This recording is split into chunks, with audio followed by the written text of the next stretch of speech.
Hello guys, welcome back to our channel. तो guys, पिछली video में हमने बताया था बहुत सारे जीके क्वेश्चन और उसके बाद हमने harmful micro organism means science का एक 8 क्लास का चैप्टर है माइक्रो ऑर्गेनिज्म, उसको हमने बताया था। यूजफुल माइक्रो ऑर्गेनिज्म के बारे में बताया था और हार्मफुल माइक्रो ऑर्गेनिज्म बताया था। तो आज हम लोग इस वीडियो में जीके क्वेश्चन और उसके आंसर देखने वाले हैं लोग। तो पिछली वीडियो अगर आप नहीं देखे हैं तो जाकर देख लीजिएगा, हम उसका लिंक डिस्क्रिप्शन में दे देंगे तथा आई बटन में भी मिल जाएगा। तो चलिए वीडियो को शुरू करते हैं। तो गाइस, सबसे पहले महात्मा गांधी के दांडी मार्च के साथ किस जन आंदोलन की शुरुआत हुई?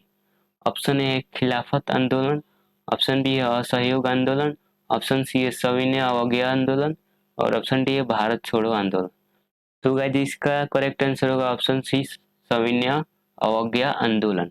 और दांडी यात्रा अथवा नमक सत्याग्रह की शुरुआत 12 मार्च 1930 को साबरमती आश्रम से हुई और 6 अप्रैल को यात्रा पूरी होने पर गांधी जी ने दांडी नामक स्थान पर नमक बनाकर ब्रिटिश कानून को तोड़ा था।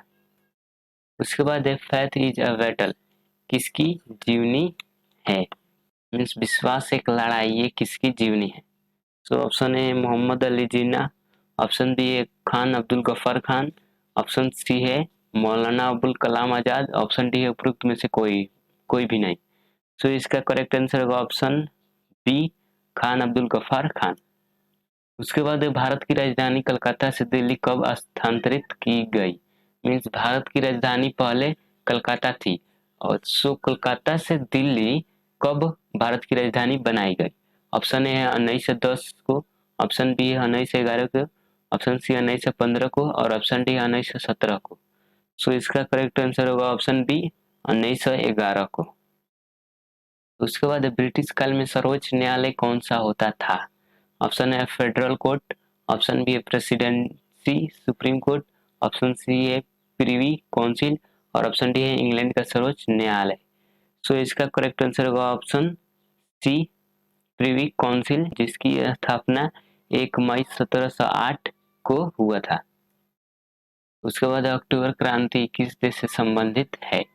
ऑप्शन है अमेरिका, ऑप्शन बी है फ्रांस, ऑप्शन सी है रूस और ऑप्शन डी है जर्मनी। सो इसका करेक्ट आंसर होगा ऑप्शन सी, रूस। और अक्टूबर क्रांति को रूसी क्रांति भी कहा जाता है क्योंकि यह क्रांति 25 अक्टूबर 1917 को रूस के पेट्रोग्राद में सशस्त्र विद्रोह के रूप में हुई थी। उसके बाद है बंगाल के नवाब सिराजुद्दौला ने कलकत्ता के ब्रिटिश फैक्ट्री पर कब आक्रमण किया? ऑप्शन ए है 1753 को, ऑप्शन बी है 1756 को, ऑप्शन सी है 1759 को और ऑप्शन डी है 1760 को। तो इसका करेक्ट आंसर होगा ऑप्शन बी, 1756 को। उसके बाद बल्ब के भीतर कौन सी गैस भरी जाती है? Option A hydrogen, option B है कार्बन, ऑप्शन सी है नियोन और ऑप्शन डी है नाइट्रोजन। सो इसका करेक्ट आंसर होगा ऑप्शन सी, नियोन। उसके बाद है अपने पिता की हत्या का प्रतिशोध लेने के लिए किसने खालसा नामक सेना की स्थापना की? मीन्स अपने पिता की हत्या का बदला लेने के लिए किसने खालसा नामक सेना की स्थापना की थी? Option A Guru Tegh Bahadur, option B है गुरु गोविंद सिंह, ऑप्शन सी है बंदा बहादुर और ऑप्शन डी है गुरु अर्जुन देव। सो इसका करेक्ट आंसर होगा ऑप्शन बी, गुरु गोविंद सिंह।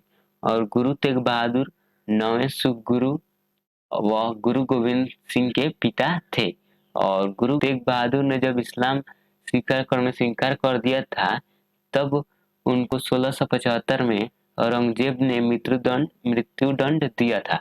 गुरु गोविंद सिंह ने एक सैन्य संगठन संगठन का निर्माण किया है जिसे खालसा नाम दिया गया। उसके बाद प्रत्येक वर्ष भारत और पाकिस्तान किस महीने अपने परमाणु ठिकानों की लिस्ट एक दूसरे से साझा करते हैं? ऑप्शन ए है जनवरी, ऑप्शन बी है फरवरी, ऑप्शन सी है मार्च और ऑप्शन डी है अप्रैल। सो इसका करेक्ट आंसर होगा ऑप्शन बी, फरवरी। उसके बाद बाबर को कहाँ दफनाया गया? ऑप्शन ए है आगरा, ऑप्शन बी है दिल्ली, ऑप्शन सी है काबुल और ऑप्शन डी है लाहौर। सो इसका करेक्ट आंसर होगा ऑप्शन सी, काबुल। और जहां उसे दफनाया गया उस स्थान को आज बाग ए बहादुर के नाम से जाना जाता है। उसके बाद है चंगेज खान ने किसके समय भारत पर आक्रमण किया? Option A Qutubuddin Aibak, option B है इल्तुतमिश और ऑप्शन सी है अलाउद्दीन खिलजी और ऑप्शन डी है इनमें से कोई नहीं। सो इसका करेक्ट आंसर होगा ऑप्शन बी इल्तुतमिश। और चंगेज खान एक मंगोल राजा था। उसके बाद है डुलड्रम क्षेत्र किसे कहा जाता है? ऑप्शन ए ध्रुवीय क्षेत्र, ऑप्शन बी है उप उष्ण कटिबंधीय क्षेत्र, ऑप्शन सी है तापीय क्षेत्र, ऑप्शन डी है भूमध्य रेखीय क्षेत्र। सो इसका करेक्ट आंसर होगा ऑप्शन डी भूमध्य रेखीय क्षेत्र। और डोलड्रम का क्षेत्र भूमध्य रेखीय सागर में पाया जाता है। भूमध्य रेखा के दोनों ओर 10 डिग्री अक्षांशों तक निम्न वायु दाब की पेटी होती है। यहाँ पवनें शांत होती हैं और इसलिए इसे शांत पेटी या डोलड्रम कहते हैं। उसके बाद है उरुग्वे सम्मेलन में किसकी स्थापना हुई? ऑप्शन ए है नेटो, ऑप्शन बी है OECD, ऑप्शन सी है WTO, ऑप्शन डी है IMF। सो इसका करेक्ट आंसर होगा ऑप्शन सी WTO। और WTO का पूरा नाम है वर्ल्ड ट्रेड ऑर्गेनाइजेशन। यह 164 देशों का समूह है और इसके कुछ नियम भी हैं जो इसके सदस्य देशों को मानना पड़ता है। और इसकी भाषा है अंग्रेजी, फ्रेंच, स्पेनिश और इसका कार्यालय है जेनेवा। उसके बाद पेडोजेनेसिस प्रक्रिया किससे संबंधित है? ऑप्शन ए है पर्वतों का निर्माण, ऑप्शन बी है मृदा का निर्माण, ऑप्शन सी है गैसों का निर्माण और ऑप्शन डी है सागरों का निर्माण। सो इसका करेक्ट आंसर होगा ऑप्शन बी मृदा का निर्माण। उसके बाद पृथ्वी की सबसे बाहरी परत कौन सी है? Option A core, option B है क्रस्ट, ऑप्शन सी है मेंटल और ऑप्शन डी है मैग्मा। सो इसका करेक्ट आंसर होगा ऑप्शन बी क्रस्ट। उसके बाद कौन सा प्रदेश म्यांमार के साथ सीमाएं साझा नहीं करता है? Option A Assam, option B Arunachal Pradesh, option C है नागालैंड और ऑप्शन डी है मणिपुर। सो इसका करेक्ट आंसर होगा ऑप्शन ए असम। उसके बाद है आजादी के बाद पहली भारत 2011 में सामाजिक, आर्थिक व जातीय जनगणना किस राज्य से शुरू हुई थी? ऑप्शन ए है नागालैंड, ऑप्शन बी है त्रिपुरा, ऑप्शन सी है असम और ऑप्शन डी है मणिपुर। सो इसका करेक्ट आंसर होगा ऑप्शन बी त्रिपुरा। और भारत में पहली जनगणना 1872 में की गई थी और यह प्रत्येक दशक के बाद की जाती है। उसके बाद है भारत में कौन सी मिट्टी सर्वाधिक है? मीन्स भारत में किस प्रकार की मिट्टी सबसे ज्यादा है? ऑप्शन ए है एलुवियल, ऑप्शन बी है काली मृदा, ऑप्शन सी है लाल मृदा, ऑप्शन डी है लेटराइट मृदा। और मृदा को मिट्टी भी कहते हैं। सो इसका करेक्ट आंसर होगा ऑप्शन है एलुवियल सॉइल। और एलुवियल सॉइल को हम लोग जलोढ़ मिट्टी भी कहते हैं। उसके बाद है वाघा बॉर्डर किस रेखा के साथ सटी हुई है? Option A Durand line, option B है मैकमोहन लाइन, ऑप्शन सी है सर क्रिक लाइन और ऑप्शन डी है रेड क्लिफ लाइन। सो इसका करेक्ट आंसर होगा option D Radcliffe line. और वाघा बॉर्डर भारत के अमृतसर और पाकिस्तान के लाहौर के नजदीक स्थित है और भारत पाकिस्तान सीमा को रेड क्लिफ लाइन कहा जाता है। उसके बाद है क्षेत्रफल और जनसंख्या के आधार पर भारत के सबसे छोटे राज्य कौन से हैं? ऑप्शन है गोवा और सिक्किम, ऑप्शन बी है अरुणाचल प्रदेश और सिक्किम, ऑप्शन सी है गोवा और मिजोरम और ऑप्शन डी है गोवा और अरुणाचल प्रदेश। तो इसका करेक्ट आंसर होगा ऑप्शन है गोवा और सिक्किम। उसके बाद है बंगाल की खाड़ी में अंडमान द्वीप को निकोबार द्वीप से कौन सा चैनल अलग करता है? ऑप्शन है 9 डिग्री चैनल, ऑप्शन बी है 10 डिग्री चैनल, ऑप्शन सी है 11 डिग्री चैनल और ऑप्शन डी है 12 डिग्री चैनल। सो इसका करेक्ट आंसर होगा ऑप्शन बी 10 डिग्री चैनल, जो कि 150 किलोमीटर चौड़ा है। उसके बाद विश्व में चाय के कुल उत्पादन का कितना प्रतिशत हिस्सा केवल असम द्वारा उत्पादित किया जाता है? मीन्स विश्व में जितना चाय उत्पादन किया जाता है उसका कितना प्रतिशत केवल असम करता है? ऑप्शन ए है 10%, ऑप्शन बी है 15%, ऑप्शन सी है 20% और ऑप्शन डी है 25%। सो इसका करेक्ट आंसर होगा ऑप्शन बी 15%। उसके बाद भारत में कॉफी का सर्वाधिक उत्पादन किस राज्य द्वारा किया जाता है? ऑप्शन ए है आंध्र प्रदेश, ऑप्शन बी है केरल, ऑप्शन सी है कर्नाटक, ऑप्शन डी है तमिलनाडु। सो इसका करेक्ट आंसर होगा ऑप्शन सी कर्नाटक।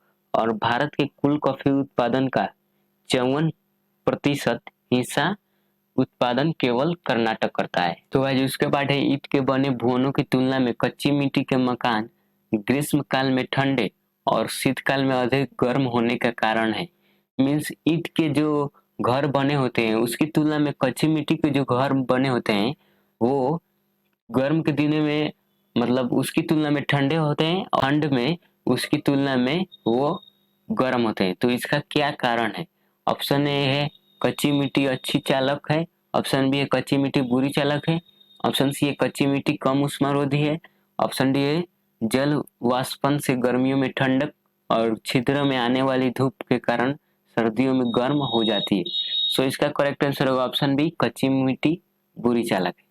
उसके बाद एक कोई व्यक्ति सूक्ष्मदर्शी और दूरदर्शी यंत्रों में अंतर क्या देखकर जान सकता है? ऑप्शन ए है लंबाई, ऑप्शन बी है रंग, ऑप्शन सी है लेंस का आकार और ऑप्शन डी है लेंस की लंबाई और आकार। सो इसका करेक्ट आंसर होगा ऑप्शन डी लेंस की लंबाई और आकार। उसके बाद है आजकल सड़कों पर रोशनी के लिए प्रायः पीले लैंपों का प्रयोग किया जाता है। उन लैंपों में निम्न में से कौन से गैस का प्रयोग किया जाता है? तो गाइस आप लोग देखे होंगे लोग कि सड़कों पर पीले रंग का एक ठो लैंप का प्रयोग किया जाता है। तो उसमें कौन सी गैस का प्रयोग किया जाता है वो हम लोगों को यहाँ पर बताना है। तो ऑप्शन ए है सोडियम, ऑप्शन बी है नियोन, ऑप्शन सी है हाइड्रोजन, ऑप्शन डी है नाइट्रोजन। सो इसका करेक्ट आंसर होगा ऑप्शन बी नियोन। उसके बाद है लेग हीमोग्लोबिन किसमें पाया जाता है? ऑप्शन ए गेहूं, ऑप्शन बी है सोयाबीन, ऑप्शन सी है आलू और ऑप्शन डी है बैगन। सो इसका करेक्ट आंसर होगा ऑप्शन बी सोयाबीन। उसके बाद है प्याज के छिलके उतारने पर आंसू आते हैं क्योंकि प्याज निष्कासित करते हैं। मीन्स जब भी हम लोग प्याज के छिलके उतारते हैं लोग तो हम लोगों के आंखों में आंसू आ जाते हैं। तो इसका क्या कारण है? तो ऑप्शन ए है सल्फोनिक अम्ल के कारण, ऑप्शन बी है एसल्फेनिक अम्ल के कारण, ऑप्शन सी है अमीनो अम्ल के कारण, ऑप्शन डी है कार्बोलिक अम्ल के कारण। तो गाइस इसका करेक्ट आंसर होगा ऑप्शन बी असल्फेनिक अम्ल के कारण, क्योंकि प्याज असल्फेनिक अम्ल निष्कासित करता है जब हम लोग उसके छिलके उतारते हैं तो। उसके बाद है रक्त का थक्का जमाने में किस विटामिन का योगदान होता है? ऑप्शन ए है विटामिन ए, ऑप्शन बी है विटामिन बी, ऑप्शन सी है विटामिन सी और ऑप्शन डी है विटामिन के। तो इसका करेक्ट आंसर होगा ऑप्शन डी विटामिन के। उसके बाद है मानव शरीर में अनिवार्य अमीनो अम्लों की संख्या है। ऑप्शन ए है 15, ऑप्शन बी है 22, ऑप्शन सी है 4, ऑप्शन डी है 10। तो इसका करेक्ट आंसर होगा ऑप्शन डी 10। उसके बाद है एंजाइमों एवं हार्मोन्स में एक प्रमुख समानता है। ऑप्शन ए दोनों प्रोटीन्स होते हैं, ऑप्शन बी है दोनों सूक्ष्म मात्रा में काम में आते हैं, ऑप्शन सी है दोनों बार बार काम में आते हैं, ऑप्शन डी है दोनों निश्चित पर ही सक्रिय होते हैं। सो इसका करेक्ट आंसर होगा ऑप्शन बी दोनों सूक्ष्म मात्रा में काम में आते हैं। उसके बाद है न्यूट्रॉन की खोज के लिए नोबेल पुरस्कार किसे दिया गया था? ऑप्शन ए है चैडविक, ऑप्शन बी है रदरफोर्ड, ऑप्शन सी है नील बोर, ऑप्शन डी है रोइंटेजन। सो इसका करेक्ट आंसर होगा ऑप्शन ए चैडविक। उसके बाद बाजार में बिकने वाला मानक 18 कैरेट सोना होता है। तो गाइज बाजार में जो सोना होता है मीन्स जो बाजार में जो सोना बिकता है वो प्योर नहीं होता है और हम लोग जानते हैं कि प्योर सोना 24 कैरेट का होता है। तो बाजार में जो सोना बिकता है वो 18 कैरेट का होता है। तो हम लोग को बताना है कि जो वो 18 कैरेट का सोना होता है उसमें कितना भाग सोना होता है और कितना भाग अन्य धातु होता है। तो ऑप्शन ए है 82 भाग सोना और 18 भाग अन्य धातु, ऑप्शन बी 18 भाग सोना और 82 भाग अन्य धातु, ऑप्शन सी है 18 भाग सोना और 6 भाग अन्य धातु और ऑप्शन डी है 9 भाग सोना और 15 भाग अन्य धातु। सो इसका करेक्ट आंसर होगा ऑप्शन ए 82 भाग सोना और 18 भाग अन्य धातु। उसके बाद है एलपीजी सिलेंडर में दाब के अंतर्गत द्रव्य रूप में मुख्यतः गैसों के किस मिश्रण को भरा जाता है? ऑप्शन ए है मीथेन और इथेन, ऑप्शन बी है इथेन और हेक्सेन, ऑप्शन सी है प्रोपेन और ब्यूटेन और ऑप्शन डी है हेक्सेन और ऑक्टेन। सो इसका करेक्ट आंसर होगा ऑप्शन सी, प्रोपेन और ब्यूटेन। उसके बाद हाइड्रोजन बम किसने विकसित किया था? Option A J Robert Oppenheimer, option B है एडवर्ड टेलर, ऑप्शन सी है सैमुअल कोहेन, ऑप्शन डी है इनमें से कोई नहीं। सो इसका करेक्ट आंसर होगा ऑप्शन बी, एडवर्ड टेलर। तो गाइस आज का वीडियो यहीं पर हुआ समाप्त। अगर वीडियो अच्छा लगा हो तो चैनल को सब्सक्राइब और वीडियो को लाइक कर दीजिएगा, क्योंकि हम ऐसे वीडियो रेगुलर अपलोड करते रहते हैं। तब तक के लिए जय हिंद, जय भारत।